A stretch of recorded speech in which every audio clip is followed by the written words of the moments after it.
Praise the Lord. आप सभी लोगों का पास्टर सॉल का एक बार फिर से मसीही नमस्कार, अभिनंदन।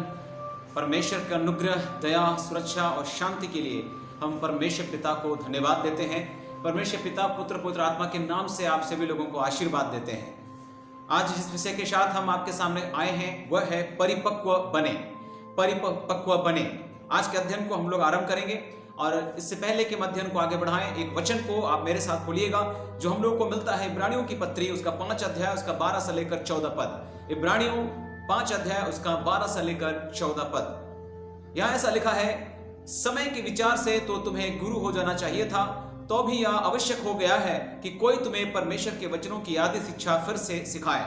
तुम तो ऐसे हो गए हो कि तुम्हें अन्न के बदले अब तक दूध ही चाहिए, क्योंकि दूध पीने वाले बच्चे को तो धर्म के वचन की पहचान नहीं होती, क्योंकि वह बालक है। पर अन्न सयानों के लिए है, जिनकी ज्ञानेंद्रियां अभ्यास करते करते भले बुरे में भेद करने में निपुण हो गई है। परमेश्वर इस वचन के द्वारा आप सबको बहुतायत के साथ आशीष प्रदान करें। मित्रों, जब हम इस वचन को पढ़ते हैं तो इस वचन से पता चलता है कि परमेश्वर को दूध पीने वाले मसीहों से बेहद नफरत है। परमेश्वर नहीं चाहता कि हम दूध पीने वाले मसीही बने रहे। परमेश्वर चाहता है कि हम अन्न खाएं। परमेश्वर चाहता है कि हम ठोस आहार खाएं। परमेश्वर चाहता है कि हम मांस खाएं। क्यों ऐसा चाहता है? ताकि हम एक परिपक्व मसीही बन जाएं। परंतु आज ऐसा देखा जा रहा है कि हम में से अधिकांश लोग आज भी दूध पी रहे हैं बोतल पकड़कर, और आज भी कलीसिया में हमें जो हमारे अगुवे होते हैं वे हमें दूध पिलाते हैं गोद में लेकर के। परमेश्वर इस बात से सख्त नफरत करता है, क्योंकि समय के विचार से हमको गुरु हो जाना चाहिए। आज भी मत्ती, मरकुस, लूका, यूहन्ना से आगे कई कलीसियाओं में संदेश नहीं प्रचारा जाता। आज भी परमेश्वर के एक पहलू को केवल लोगों को दिखाया जाता है कि परमेश्वर प्रेम करता है, परमेश्वर दया करता है, परमेश्वर क्षमा करता है। सिक्के का एक पहलू को ही केवल लोगों को दिखाया गया। आज भी हम बाइबल के कुछ हिस्सों को जानते हैं। बाइबल के 66 पुस्तकों से हमारा ठीक परिचय नहीं है। आज भी कई लोग परमेश्वर के जो हमारे जो मसीही लोग हैं उनमें से कई लोग बाइबल की पुस्तक को ठीक से जानते भी नहीं, उनसे उनकी मुलाकात नहीं। आज भी कई मसीही लोग जो है बाइबल को पढ़ते नहीं। आज भी कई मसीही लोगों के सामने पर्दा पड़ा है। आज भी कई मसीही लोग केवल क्रिसमस को जानते हैं और गुड फ्राइडे से उनका उतना नाता नहीं है। वे यीशु मसीह को एक मेमने के रूप में जानते हैं, लेकिन यीशु मसीह एक शेर है, लोग उसको नहीं जानते। वो यीशु मसीह को दयालु के रूप में जानते हैं, परंतु वही यीशु मसीह क्रोधी भी है। वो क्रोध भी करता है। हमारा परमेश्वर विलंब से क्रोध करने वाला परमेश्वर भी है। ऐसा नहीं कि केवल वो करुणा करता है। सो मेरे प्रियो, ये वचन जो आपके सामने मैंने खोला है, इस वचन से मैं आप लोगों को उत्साहित करता हूं कि जैसे जैसे हम प्रभु में बढ़ते हैं, हम लोगों को अब और अन्न खाने की जरूरत है, ठोस आहार खाने की जरूरत है। आज भी क्यों आप गोद में पड़े हो? आज भी क्यों आपको प्रार्थना करवाने की जरूरत पड़ती है? आज भी क्यों आप केवल सुन रहे हैं? और अब तो आपको सुनाने वाला हो जाना चाहिए। आपको परमेश्वर के वचन को लेकर बांटने वाला हो जाना चाहिए। मेरे प्रियो, आज भी बहुत सारे मसीही लोग वचन को दूध के समान घटाघट पी रहे हैं, जबकि चाहिए कि हम चबा कर खाएं।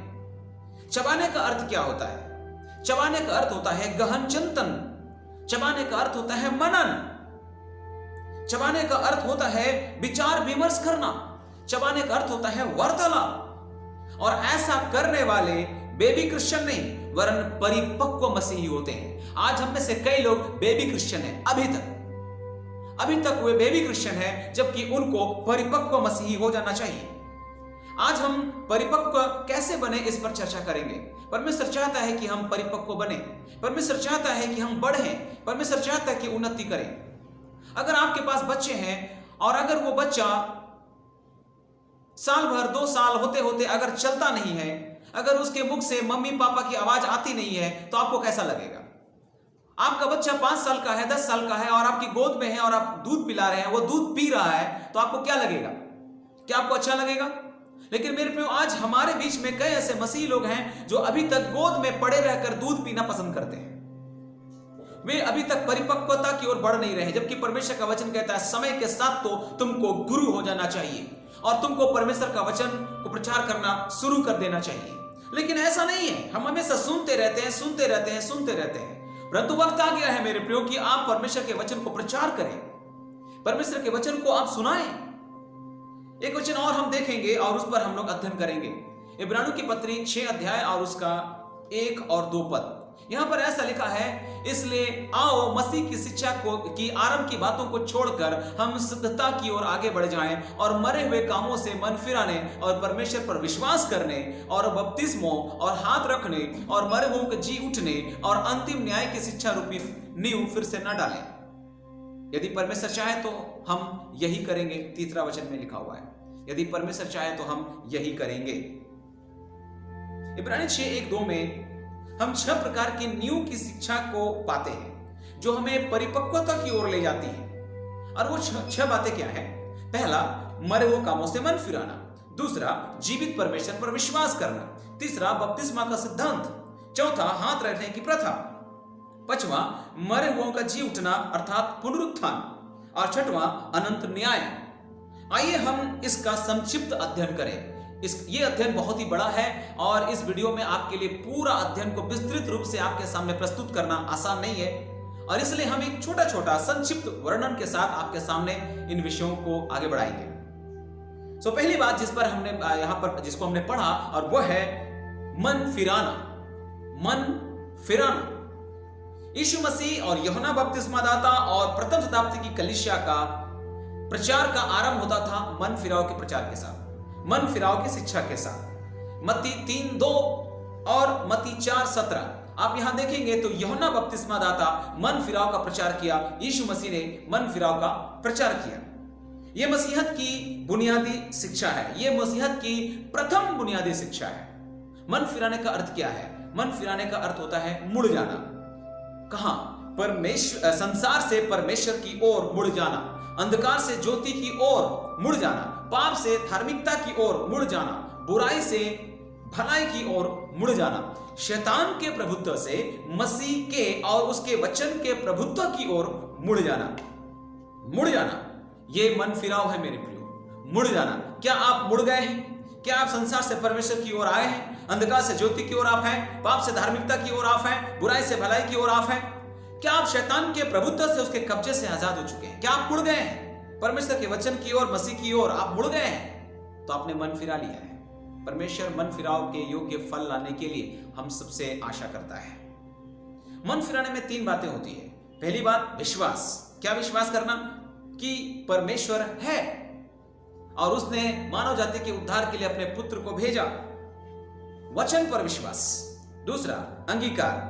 किस पर? यीशु ही प्रभु है, यीशु ही प्रभु है और पवित्र शास्त्र बाइबल परमेश्वर का वचन है, आपको अंगीकार करना चाहिए। तीसरी बात, पश्चाताप। पश्चाताप करें और कहें, मैं पापी हूं, मुझे क्षमा कर, प्रभु मुझ पर दया कर। यह अंगीकार करना, यह मन फिराव में ये 3 बातें हैं। एक वचन और खोलेंगे हम लोग जो हम लोग को मिलता है प्रेरितों के काम 26 अध्याय और उसका 18 वचन। प्रेरितों के काम 26 अध्याय और उसका 18 वचन। परमेश्वर का वचन यहां हमसे क्या कहता है? यहां पर ऐसा लिखा है प्रेरितों के काम 26 अध्याय का 18 में कि तू उनकी आंखें खोले कि वे अंधकार से ज्योति की ओर, शैतान के अधिकार से परमेश्वर की ओर फिरें, कि पापों की क्षमा और उन लोगों के साथ जो मुझ पर विश्वास करने से पवित्र किए गए हैं मिरास पाएं। ये बातें परमेश्वर ने पौलुस से कही थी। परमेश्वर ने पौलुस को इसलिए भेजा था, इसलिए चुना था, इसलिए उसको अलग किया था कि वो लोगों को अंधकार से ज्योति की ओर लाए, शैतान के अधिकार से परमेश्वर की ओर लाए, लोगों को क्षमा दिलाए और लोग परमेश्वर पर विश्वास कर सके। मन फिराना उद्धार की पहली शर्त है। यदि एक व्यक्ति उद्धार पाना चाहता है तो सबसे पहली शर्त है मन फिराव, यानी उसको मुड़ना पड़ेगा, परमेश्वर की ओर आना पड़ेगा। नया नियम हो या पुराना नियम, हर संदेश वाहक का संदेश का जो आधार होता था वो होता था मन फिराव अर्थात पश्चाताप। पुराने नियम में अगर हम यिर्मयाह 7 उसका 3, यज्केल 18 उसका 30, योएल नबी उसका 2 अध्याय उसका 12 और उसके बाद मलाकी 3 उसका 7 हम यहां पर पढ़ेंगे तो आप पाएंगे कि इन तमाम वचनों में मन फिराव के लिए, पश्चाताप के लिए परमेश्वर लोगों से मांग कर रहा है क्योंकि ये उद्धार पाने की पहली शर्त है। नए नियम में यीशु मसीह ने मन फिराव का प्रचार किया। जब वो उसने मुंह खोला, उसने यह कहना आरंभ किया, मन फिराओ। मत्ती 4:17 और मत्ती 18:3 और लूका 5:32। इन तमाम वचनों में यीशु मसीह ने मन फिराव की बात कही। यूहन्ना बपतिस्मा दाता ने मत्ती 3:2 में मन फिराव के बारे में प्रचार किया। नए नियम के विश्वासियों ने मन फिराव का ही प्रचार किया, जैसा कि मिलता है प्रेरितों के काम 2:38, प्रेरितों के काम 8:22, प्रेरितों के काम 11:18 और दूसरा पतरस में भी 3:9 में पतरस के द्वारा आप इस प्रचार को सुनते हैं। इस प्रकार से सुसमाचार का जो प्रचार है वो मन फिराव के प्रचार के साथ जरूरी है। अगर हम सुसमाचार का प्रचार कर रहे हैं तो उसके साथ मन फिराव का प्रचार करिए। मन को परिवर्तन करने की यीशु मसीह ने कोई धर्म या संप्रदाय बनाने की कभी भी कोशिश नहीं की। उसने कभी कोई धर्म या संप्रदाय नहीं बनाया। उसने लोगों से परिवर्तन की मांग की। उन्होंने लोगों से मांग की कि आओ संसार को छोड़कर परमेश्वर की ओर, आओ शैतान के प्रभुत्व से वचन के प्रभुत्व की ओर, आओ मसीह के प्रभुत्व की ओर, आओ पाप से बरी होकर धार्मिकता की ओर, अंधकार से ज्योति की ओर। उसने इस बात की मांग की। उसने कोई संप्रदाय की मांग नहीं की। उसने कोई धर्म या संप्रदाय या समूह का गठन नहीं किया, परंतु मसीह हर व्यक्ति से जो संसार में है उससे एक अपील करता है, उससे निवेदन करता है कि तुम मुड़ जाओ मेरी ओर। मेरे प्रियो, बहुत सारी बातें मन फिराव के ऊपर बोला जा सकता है, परंतु हम दूसरे पॉइंट पर जाते हैं। दूसरा जो वहां पर बुनियादी शिक्षा में आपने पढ़ा था इब्रानियों में, वहां दूसरा जो बात है वो जीवित परमेश्वर पर विश्वास करना। जीवित परमेश्वर पर विश्वास करना। विश्वास का अर्थ है परमेश्वर और उनकी प्रतिज्ञाओं पर विश्वास करना। विश्वास का अर्थ आदेश की पूर्ति के लिए कार्यशील होना। परमेश्वर ने जो आदेश और आज्ञाएं दिया है उसके प्रति कार्यशील होना विश्वास है। विश्वास का मतलब ये नहीं कि हाँ हम मानते हैं। विश्वास का मतलब ये नहीं कि हमको भरोसा है परमेश्वर पर, लेकिन विश्वास इससे कहीं ऊपर उठकर है। जो बातें परमेश्वर ने हमसे कही है उसके प्रति कार्यशील होना, काम करना, यह विश्वास है। Faith is an action.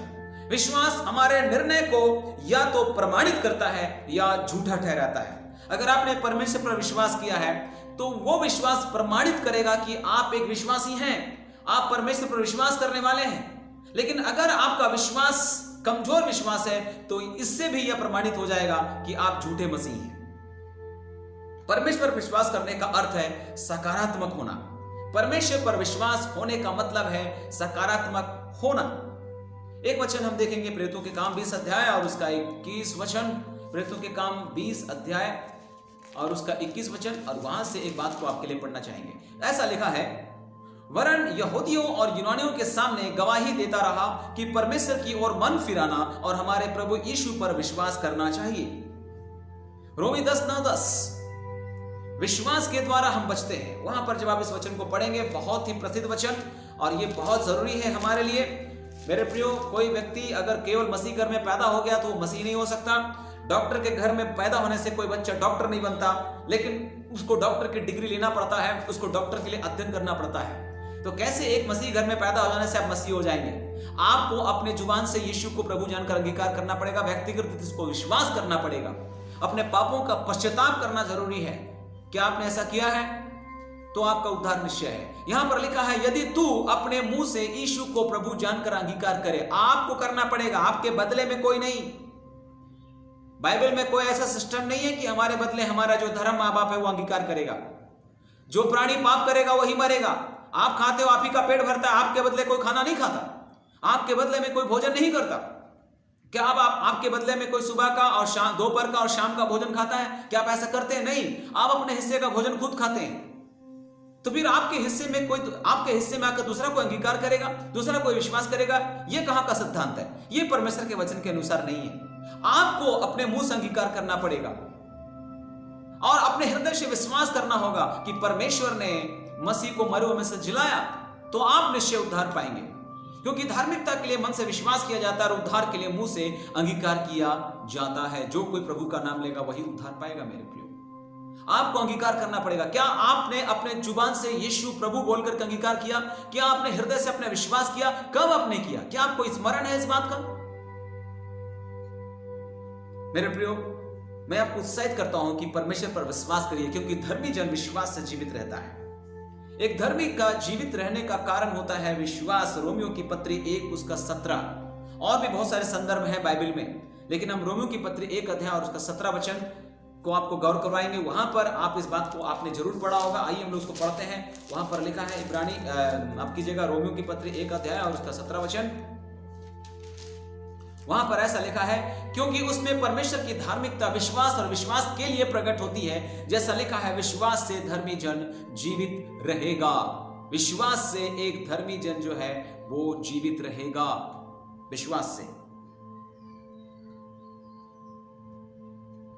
हमने इस बात को जाना कि ये जो विश्वास है वो हमको जिंदा रखता है, और बाइबल बताती है बिना विश्वास परमेश्वर को प्रसन्न करना अनहोना है।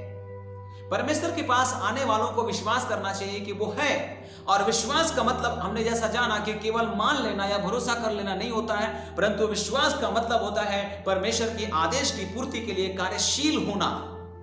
जो परमेश्वर ने कहा है उसको पूरा करना, यही विश्वास है। विश्वास आता कहां से है? परमेश्वर के वचन से। रोमियो की पत्री 10 अध्याय उसका 17 वचन के अनुसार,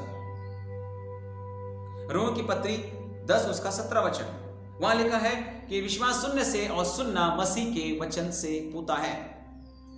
विश्वास से क्या पाया जा सकता है? किस पर हम विश्वास करें? बहुत सारी बातें विश्वास पर किया जा सकता है, परंतु एक संक्षिप्त अध्ययन के बारे में हमने शुरू में कह दिया था कि हम थोड़ा थोड़ा अध्ययन करेंगे। तो यह है विश्वास। आपको सकारात्मक होना होगा अगर आप विश्वास करते हैं परमेश्वर पर। तो अगर आप नेगेटिव है, अगर आप नकारात्मक है, अगर आप सोचते हैं पता नहीं क्या होगा, मैंने प्रार्थना तो कर ली, तो फिर आपके लिए कुछ नहीं होने वाला। जो व्यक्ति कहता है पता नहीं, तो वो लापता है, यानी कि उसने विश्वास किया ही नहीं। विश्वास हमारे स्तर को बहुत ऊंचा उठाता है। बहुत सारी बातें विश्वास पर हम बातचीत कर सकते हैं, परंतु आइए हम अगले पॉइंट पर जाएं। अगला है बपतिस्मा का सिद्धांत। बपतिस्मा का सिद्धांत। बपतिस्मा का शाब्दिक अर्थ ही होता है डुबकी लगाना। बपतिस्मा जो शब्द है उसका शाब्दिक जो अर्थ होता है उसका अर्थ ही है डुबकी लगाना। पुराने नियम में यहूदी शुद्धिकरण की प्रथा के रूप में इसे अभ्यास में लेते थे। यहूदी लोग इसको शुरू से आरंभ से इसको करते आए हैं, उनको पता है ये बपतिस्मा होता क्या है। परंतु कई बार वे लोग केवल बचने के लिए वे लोग बपतिस्मा लेते थे। वे लोग क्रोध से बचने के लिए कि परमेश्वर क्रोधी हो जाएगा, बपतिस्मा ले जाएंगे तो शुद्ध हो जाएंगे, पवित्र हो जाएंगे, इस प्रकार के विश्वास के साथ। इसलिए यूहन्ना ने एक बार लोगों को डांटा था कि हे सांप के बच्चों, तुम्हें किसने जता दिया कि आने वाले क्रोध से भागो। वे लोग लाइन लगाकर बपतिस्मा ले रहे थे। मत्ती 3 अध्याय उसका 5 से लेकर के आप आगे पढ़ेंगे तो आप वहां पर पाएंगे कि कैसा यूहन्ना बपतिस्मा दे रहा था, और सभी लोग जो आसपास के लोग थे वे लोग आकर बपतिस्मा लाइन लगाकर ले रहे थे। सदुकी फरीसी लोग भी ले रहे थे। वे लोग केवल क्रोध से बचने के लिए ले रहे थे। लेकिन बपतिस्मा जो है वो केवल मैल को दूर करने का अर्थ नहीं है, लेकिन शुद्ध विवेक से परमेश्वर के वश में हो जाने का अर्थ है। इब्रानी भाषा में बपतिस्मा का अर्थ है तबाल। तबाल वहां पर कहा गया है इब्रानी में। तबाल का अर्थ भी डुबकी लगाना है। बपतिस्मा जो होता है वो भीतरी परिवर्तन का बाहरी चिन्ह है। बपतिस्मा जरूरी है, परंतु उससे ज्यादा जरूरी है मन फिराना और विश्वास का अंगीकार। बपतिस्मा किसी को स्वर्ग नहीं ले जा सकता, परंतु मन फिराव और विश्वास का अंगीकार महत्वपूर्ण। याद रखिएगा, इसका मतलब हम बपतिस्मा के खिलाफ नहीं है।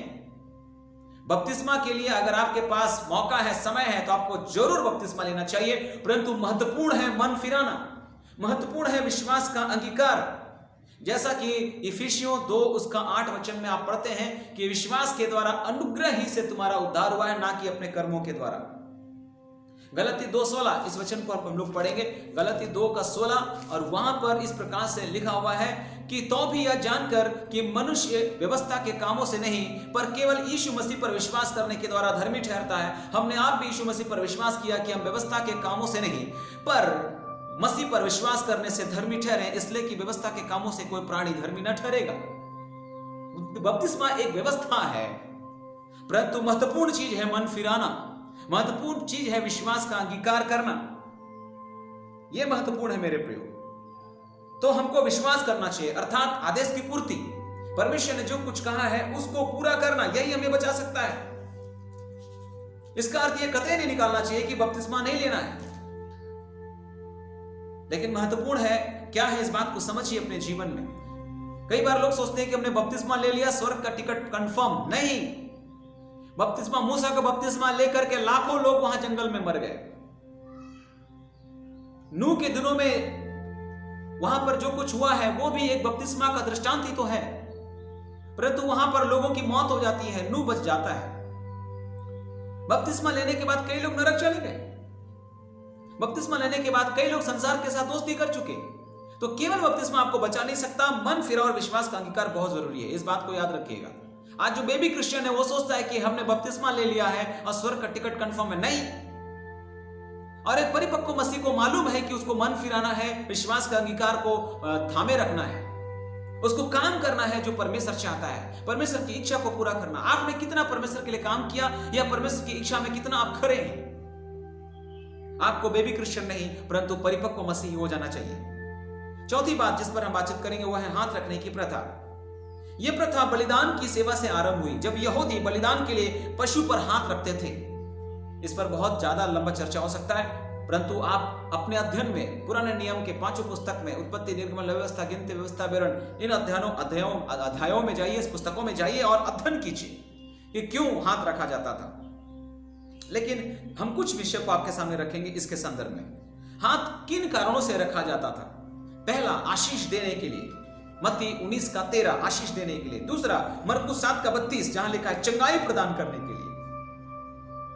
प्रेरितों के काम 8 अध्याय उसका 16 और 17, 19 और 7 पवित्र आत्मा प्रदान करने के लिए हाथ रखे गए और लोगों ने पवित्र आत्मा का दान पाया। प्रेरितों के काम 6 अध्याय उसका 6, पहला तिमोथी 4 उसका 14 सेवा सौंपने के लिए। कोई सेवा जब सौंपा जा रहा है तो उन पर हाथ रखा गया। फिर जब आप प्रेरितों के काम 13 अध्याय उसका 13 वचन पढ़ेंगे तो सेवकों को भेजे जाने के लिए हाथ रखकर उसको सेवा के लिए भेजा गया। याद रखें, कभी भी किसी पर जल्दी हाथ मत रखिएगा। क्यों? क्योंकि पहला तिमोथी 5 अध्याय उसका 22 वचन ऐसे सिखाता है। पहला तिमोथी 5 अध्याय उसका 22 वचन, 5 अध्याय उसका 22 वचन, वहां पर हम लोग ऐसा देखेंगे, लिखा है किसी पर शीघ्र हाथ न रखना और दूसरों के पापों में भागी न होना, अपने आप को पवित्र बनाए रखना। आज बहुत जल्दी लोग हाथ रख देते हैं, परमेश्वर की अगुवाई पाए बगैर जल्दबाजी में वे लोग हाथ रख देते हैं। आपको सावधानी बरतना चाहिए हाथ रखने के लिए, इसके खतरों को भी समझिए। परमेश्वर का वचन हमें इस पर डिटेल नहीं जाएंगे, लेकिन आपको उत्साहित करेंगे कि कभी भी किसी पर जल्दी हाथ मत रखिएगा। हाथ रखने के अलग अलग वजह रहे हैं और उन कारणों से ही केवल हाथ रखा जा सकता है। आज बहुत आसानी से एक दूसरे पर हम लोग हाथ रख देते हैं। आप समझते भी हैं ये हाथ रखना क्या है। तो एक बेबी क्रिश्चियन जो होता है वो इन बातों को नहीं समझता है, लेकिन एक परिपक्व मसीह जो है इन बातों को समझता है। जो दूध पी रहा है उनको पता नहीं है और कई बार वो बहुत ही जल्दबाजी में हाथ रख देता है। दुष्टात्मा ग्रसित व्यक्ति पर हाथ रखा, पता चला दुष्टात्मा उसके अंदर से निकल गया, जिसने हाथ रखा उसके ऊपर घुस गया। कई बार ऐसा हुआ है। तो आपको उत्साहित करेंगे कि इन विषयों को समझिए अपने जीवन में। ये हाथ रखने की सेवकाई होता क्या है? आप नॉर्मली प्रार्थना कर सकते हैं, लेकिन लोगों को हाथ रखना जरूरी है। लोग हाथ रखते हैं। हाथ रखते क्या है? हाथ रखकर ढकेल देते हैं, हाथ रखकर ढकेल देते हैं, लोगों को गिरा देते हैं और ये इस प्रकार से जताने का प्रयास करते हैं कि उनके पास एक गहरा अभिषेक है। ये क्या मजाक चल रहा है? गहरा अभिषेक। वो ढकेलने की मिनिस्ट्री करते हैं, गिराने की मिनिस्ट्री करते हैं, टच करने वाली मिनिस्ट्री करते हैं। वो स्टेज में खड़े हैं और लोग गिर जाएं, लोगों के इमोशंस के साथ खेलते हैं, भावनाओं के साथ खेलते हैं। अभी यही हो रहा है, अभी यही सेवकाई चल रहा है और ये सब बेबी क्रिश्चियन लोग करते हैं। परिपक्व मसीह ये सब नहीं करते। क्या गिरना जरूरी है? क्या छटपटाना जरूरी है? क्या हिलना जरूरी है? क्या तालियां बजाना जरूरी है? कहां पर परमेश्वर का वचन है? लोग गिरे तो गिरे, लेकिन सामने गिरे, पीछे क्यों गिरे? प्रभु के एक दास कहते हैं कितना गिरोगे, कितना गिरोगे। यहां भी गिरते हो, वहां भी गिरते हो, घर में भी गिरते हो, बाहर भी गिरते हो, चर्च में भी गिरते हो, सभा में भी गिरते हो, कितने गिरोगे? मेरे प्रियो, आइए हम उठें, सेवकाई के लिए उठें। हाथ रखने की सेवकाई को समझिए अपने जीवन में। पांचवी बात जिस पर हम बातचीत करेंगे वो है मरे हुओं का जी उठना, पुनरुत्थान। एक मसीही का गैर मसीही के साथ एक बड़ा भिन्नता यह है कि हम मसीहों को मृत्यु के बाद भी जीवन की आशा है। आप में और एक गैर मसीह में क्या फर्क है? शायद गाड़ी, घोड़ा, बंगला, कार, घर, परिवार सब बराबर है, सब कॉमन है, या तो कई बार तो आपको लगता है कि मेरे से ज्यादा उसके पास है। कोई बात नहीं, लेकिन आपके पास एक धन्य आशा है और वो यह है कि यीशु मसीह पर विश्वास करने वाला मर करके भी जी उठेगा। ये उनके साथ नहीं है, उनके पास ये आशा नहीं है। हम मसीही लोग मृत्यु के बाद भी जीवन की आशा रखने वाले लोग हैं, परंतु गैर मसीहियों के पास कोई आशा और भविष्य नहीं है। मसीहत का आधारभूत सिद्धांत यह है कि वे जो मसीह में हैं, पलक झपकते ही, तूरी बजते सा जीवित और मृतक अविनाशी दशा में हम बदल जाएंगे। जय मृत्यु को निगल जाएगी, पाप का डंक कुचल दिया जाएगा। पहला कुरिन्थी 15 अध्याय उसका 50 से लेकर के 55 पद, इसको पढ़ना जरूरी है, इसको घोषणा करना बहुत जरूरी है, इसलिए आपके लिए मैं पढ़ रहा हूं। वहां पर ऐसा लिखा है, जब हम 54 से पढ़ते हैं तब हम ऐसा पढ़ेंगे, और जब यह नाशवान अविनाश को पहन लेगा और यह मरणहार अमरता को पहन लेगा, तब वह वचन जो लिखा है पूरा हो जाएगा। जय ने मृत्यु को निगल लिया, हे मृत्यु तेरी जंग कहां रही, जय कहां रही, हे मृत्यु तेरा डंक कहां रहा। मृत्यु का डंक पाप है और पाप का बल व्यवस्था है, परंतु परमेश्वर का धन्यवाद हो जो हमारे प्रभु यीशु मसीह के द्वारा हमें जयवंत करता है। हालेलुया। यद्यपि आप पूरे 50 पद से इसको पढ़िएगा, आपको डिटेल और अच्छे से समझ में आ जाएगा। याद रखिएगा, दो तरह का पुनरुत्थान है, पहला धर्मी का पुनरुत्थान और दूसरा जो है वो अधर्मी पापी का पुनरुत्थान। प्रेरितों के काम 24 अध्याय उसका 15 वचन में आप पढ़ लीजिएगा, वहां पर दो तरह के पुनरुत्थान के बारे में लिखा है। और जब प्रकाशित वाक्य 20 का 6 पढ़ेंगे तो लिखा है, धन्य वो होगा जो पहले पुनरुत्थान का भागी होगा। पहला पुनरुत्थान धर्मियों का जो धन्य पुनरुत्थान है, और दूसरा पुनरुत्थान जो है वो अधर्मियों का। एक ही कब्र में कई लोग जो गाड़े गए हैं, उनमें से कई लोग पहला पुनरुत्थान का भागी होंगे और कई लोग दूसरा पुनरुत्थान का। क्रिश्चियन कब्र में गाड़ा गया, इसका मतलब ये नहीं कि सब के सब पहले पुनरुत्थान में जी उठेंगे। ये नहीं कि सब के सब के लिए स्वर्ग का राज गारंटी है, नहीं। आपका क्रिश्चियन नेम होने से, एक क्रिश्चियन घर में पैदा हो जाने से, किसी चर्च का मेंबर हो जाने से, केवल बपतिस्मा ले लेने से, केवल बाइबल झांक लेने से नहीं होगा। आपने प्रभु की इच्छा को पूरा नहीं किया, आपने प्रभु की आज्ञा को पूरा नहीं किया, आप मसीह में नहीं मरे, आप संसारिकता में होकर मरे हैं, तो फिर आपके लिए कोई आशा नहीं है। इस बात को ध्यान से सुनिएगा, आपके लिए कोई आशा नहीं अगर आप मसीह में नहीं मरते। जो मसीह में मरेंगे उनके लिए आशा है। मसीह में का मतलब परमेश्वर के वचन में, उसकी इच्छा में, उसकी आज्ञाकारिता में। यह नहीं कि किसने बड़े पादरी ने बपतिस्मा लिया है स्वर्ग तो जाएंगे, नहीं। इस भूल में मत रहिएगा। यह बेबी क्रिश्चियन का सोच है, एक परिपक्व मसीह का नहीं। परमेश्वर का वचन कहता है समय के साथ तो तुमको गुरु हो जाना चाहिए। कब तक दूध पीते रहोगे? अन्न खाओ। छठवीं बात जिस पर हम चर्चा करेंगे और वो आखिरी बात है, वह है अनंत न्याय। माने या न माने, जगत का न्याय तो तय है। माने या न माने, जगत का न्याय तो तय है। इब्रानियों 9:27 कहता है, मनुष्य का एक बार मरना और न्याय का होना नियुक्त है। दूसरा कुरिन्थी 5 का 10 को पढ़ेंगे, वहां पर ऐसा लिखा है कि क्योंकि अवश्य है कि हम सब का हाल मसीह के न्याय सिंहासन के सामने खुल जाए, कि हर एक व्यक्ति अपने अपने भले बुरे कामों का बदला जो उसने देह के द्वारा किए हो पाए। हर एक काम का बदला पाए। हमारा न्याय हमारी विश्वास योग्यता तथा फलों के आधार पर होगी। हमारा न्याय जो है वो हमारे विश्वास योग्यता और फलों के आधार पर। एक वचन और पढ़ते हैं, मत्ती रचित सुसमाचार उसका 3 अध्याय और उसका 12 वचन। वहां पर लिखा है, उसका सूप उसके हाथ में है और वह अपना खलिहान अच्छी रीति से साफ करेगा और अपने गेहूं को तो खत्ते में इकट्ठा करेगा, परंतु भूसी को उस आग में जलाएगा जो बुझने की नहीं। आपके अंदर बीज है क्या? आपके अंदर बीज है या आप भूसी वाले हैं? परमेश्वर के हाथ में सूप आ गया है, यीशु के हाथ में सूप आ गया है, और जो बीज वाले हैं वे उसके चरणों के पास, उसके करीब में रहेंगे, और जो भूसी वाले हवा से उड़ाकर दूर पड़े रहेंगे। यहां पर हम न्याय करने के लिए खड़े नहीं हुए हैं, परंतु आप कैसे हैं? क्या बीज वाले हैं? क्या आप फल वाले हैं? हमें नहीं पता, आपको पता है, आप जानते हैं। आपकी आत्मा और परमेश्वर ही जानता है कि आप कैसे हैं। निकम्मे और आलसी मसीही दोषी ठहरेंगे न्याय के दिन। याद रखिएगा, न्याय केवल दुष्टों का ऐसी बात नहीं है, लेकिन बाइबल बताती है न्याय का आरंभ तो हम ही से होगा, हमारा भी न्याय होगा। निकम्मे और आलसी मसीह जो है उस दिन उनको जो है न्याय चुकाया जाएगा। एक वचन और खोलते हैं, रोमियो की पत्री उसका 1 अध्याय और उसका 6 वचन। रोमियो की पत्री 1 अध्याय और उसका 6 वचन, और वहां पर आपके लिए हम इसको पढ़ेंगे। रोमियो की पत्री 1 उसका 6 लिखा है, जिनमें से तुम भी जो यीशु मसीह के होने के लिए क्या किए गए हो, बुलाए गए हो। 11 वचन,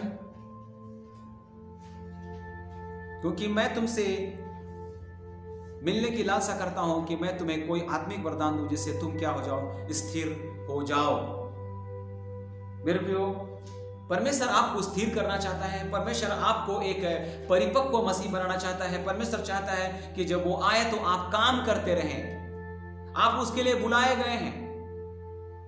आप यीशु मसीह के होने के लिए बुलाए गए हैं। आपको एक अच्छा भक्त होने के लिए, एक काम करने वाला दास होने के लिए बुलाया गया है। अपने बुलाए जाने को सोचो, क्यों आप बुलाए गए हैं? आप उसके गवाह होने के लिए बुलाए गए, आप उसका प्रचार करने के लिए बुलाए गए, आप उसके बात को सुनाने के लिए बुलाए गए हैं, आप मसीह को प्रकाशित करने के लिए बुलाए गए हैं, आप पवित्र होने के लिए बुलाए गए हैं। अपने बुलाहट को समझिए अपने जीवन में कि आप क्यों बुलाए गए हैं। मत्ती 25:30 में इस प्रकार से कहा गया है। आप जानते हैं, तोड़े वाला वहां पर वर्णन किया गया है, अब उसका दृष्टांत वहां पर बताया गया है। मत्ती 25 अध्याय और उसका 30 वचन में आपके लिए मैं पढ़ रहा हूं। ध्यान से जरा सुनिएगा इस बात को। यहां पर परमेश्वर का वचन क्या कहता है। वहां पर ऐसा लिखा है, और इस निकम्मे दास को बाहर के अंधेरे में डाल दो जहां रोना और दांत पीसना होगा। वो निकम्मा दास जिसने काम नहीं किया, जिसने तोड़े को नहीं बढ़ाया, जिसने तोड़े को गाड़ दिया था, उसका भी न्याय किया। ये कौन है? ये हमारे बीच की बात है। ये गैर मसीह की बात नहीं हो रही, एक मसीही व्यक्ति की बात हो रही है, जिसको परमेश्वर ने एक काम सौंपा था और उस काम को उसने ढंग से किया नहीं। उसको परमेश्वर के राज को बढ़ाना था, परंतु उसने एक ही जगह कदम ताल किया। बस संडे चर्च आता था और घर जाता था, चर्च आता था घर जाता था, परब चर्च आता था घर चले जाता था, और उसको कोई मतलब नहीं परमेश्वर की इच्छा, कार्य, आज्ञा से। वो एक बेबी क्रिश्चियन है, परिपक्व मसीह नहीं। हम सब उस न्याय के सामने दंड पाएंगे। जब न्याय होगा तो हम न्याय के सामने, मेरे प्रियो, परमेश्वर के क्रोध का सामना करेंगे। प्रकाशित वाक्य 20 अध्याय उसका 11 और 12 पद लिखा है, फिर मैंने एक बड़ा श्वेत सिंहासन और उसको जो उस पर बैठा हुआ है देखा। उसके सामने पृथ्वी आकाश भाग गए, उनके लिए जगह न मिली। फिर मैंने छोटे बड़े सब मरे हुओं को सिंहासन के सामने खड़े हुए देखा, और पुस्तकें खोली गई, और फिर एक और पुस्तक खोली गई, अर्थात जीवन की पुस्तक। जैसा उन पुस्तकों में लिखा हुआ था, वैसे उनके कामों के अनुसार मरे हुओं का न्याय किया गया। न्याय किया जाएगा हर एक कार्यों का। सुपदेशक 12:14 में लिखा है, 12:14 में हर एक कामों का न्याय किया जाएगा, चाहे वो भली हो चाहे वो बुरी हो। मत्ती 12 उसका 36 और 37 पद में लिखा है, हर बातों का। रोमों की पत्री 2:16 में लिखा है, हर गुप्त बातों का न्याय किया जाएगा। तो न्याय सबका है, धर्मी का भी और अधर्मी का भी, सबका न्याय किया जाएगा। न्याय कैसे होता है, किस प्रकार का न्याय बाइबल में दिया हुआ है, हम इस पर विस्तार रूप में नहीं जा रहे हैं, लेकिन आपको उत्साहित करेंगे कि न्याय है, प्रभु का न्याय है। इसलिए आप सभी लोगों से अनुरोध करते हैं कि आप बेबी क्रिश्चियन मत बनिए, आप परिपक्व मसीह बनिए। केवल यीशु दयालु है, इस धोखे में मत रहिए। यीशु मसीह न्याय भी है, इस सच्चाई को जानिए। केवल मेमना यीशु के बारे में नहीं, लेकिन यीशु मसीह एक सिंह भी है, इस बात को जानिए कि वो अब शेर के समान दहाड़ने वाला है और उसके सामने कोई ठहर नहीं पाएगा। इसलिए जीवित परमेश्वर के हाथ में पड़ना क्या ही भयानक बात है। अभी तक आप लोगों ने उसको मेमने के रूप में देखा था कि वो जगत का मेमना जो सारे पापों को उठा ले जाता है, लेकिन अब वो आएगा तो एक शेर के रूप में आएगा। आपने दीन यीशु को देखा था, परंतु अब आप उस यीशु को देखेंगे जो घोड़े पर सवार होकर राजा के समान इस पृथ्वी पर आने वाला है। आपने उस यीशु को देखा जो आपकी वकालत कर रहा था अब तक। पहला यूहन्ना 2 अध्याय उसका 1 और 2 वचन के अनुसार वो हमारा एडवोकेट है, वो हमारा वकील है, परंतु अब वो न्यायाधीश बन चुका है। वो न्यायाधीश होकर के जगत पर आने वाला है। तब आपका क्या हाल होगा? अभी तो आपके लिए लड़ रहा है, अभी तो दिनों रात पिता के सामने आपकी दुहाई दे रहा है, आपके लिए मदस्ती कर रहा है, परंतु जब वो न्यायाधीश बन जाएगा तो आपके लिए वो कुछ नहीं कर सकता। इसलिए अभी आपके पास मौका है और अपने जीवन को परमेश्वर से जोड़ लीजिए, परमेश्वर को मुड़ जाइए। आप तर्शीश क्यों भाग रहे हैं टिकट कटाकर? योना तर्शीश की ओर भाग रहा था टिकट कटा करके, और वो सोच रहा था कि हम वहां पर चले जाकर के कंफर्ट जोन में रहेंगे, आराम से रहेंगे। उनको जो काम सौंपा गया था उससे वो भाग रहा था, परंतु क्या हुआ? पूरे समुद्र में उसके चलते तूफान आ गया, जहाज डूब रहा था। और आप सभी लोगों को पता है कि परमेश्वर ने जो है ना योना को फिर मछली के पेट के अंदर घुसाया, 3 दिन वहां पर रहा, 3 दिन खूब प्रार्थना किया, उसके बाद उसको उगल दिया गया। तब वो जाकर के जो है जो काम उसको सौंपा गया था, ये निनवे को बचाना, उस काम को पूरा किया। इसमें भी योना खुश नहीं था। क्यों ऐसा करते हैं हम? क्यों हम योना के समान ढीठ हैं? क्यों हम तर्शीश भागना चाहते हैं? हमको निनवे दिया गया है काम करना, लेकिन हमको कंफर्ट जोन में रहना है, हमको आरामदायक जगह में रहना है, हमको छत वाले घरों में रहना है। प्रभु के काम करिए। आप प्रोत्साहित करते हैं, क्यों भाग रहे हैं आप तर्शीश? आइए हम निनवे की ओर जाएं, क्योंकि वो हमारी जिम्मेदारी है। बालक मत बनिए, सियाना बनिए, दूध मत पीते रहिए, अन्न खाइए, समय के साथ आप गुरु हो जाइए। यही आज का विषय है। आप सभी लोग को उत्साहित करते हैं मेरे प्रियो कि गुरु हो जाइए, शुरू हो जाइए, प्रभु के वचन को लेकर खड़े हो जाइए। जो कुछ वर्तमान में हो रहा है इन सब बातों से भयभीत मत होइए। परमेश्वर का वादा है, उनकी आंखों से मैं सब आंसू पोंछ डालूंगा, उनकी आंखों से सब प्रकार के आंसू जो है मैं पोंछ डालूंगा। फिर शोक नहीं रहेगा, विलाप नहीं रहेगा, पीड़ा नहीं रहेगा, पहली सारी बातें चली जाएंगी। ये वादा है उसका। आज की परिस्थितियां स्वाभाविक है, इन सब बातों से भयभीत मत होइए। काम बहुत बड़ा है, इस काम को आगे बढ़ाइए। प्रभु इस वचन के द्वारा आपसे आप लोगों को बहुतायत के साथ आशीष प्रदान करे। प्रभु ने चाहा तो दोबारा मुलाकात होगी। इन्हीं शब्दों के साथ अंत करता हूं। आप सभी लोगों को मेरा मसीही नमस्कार।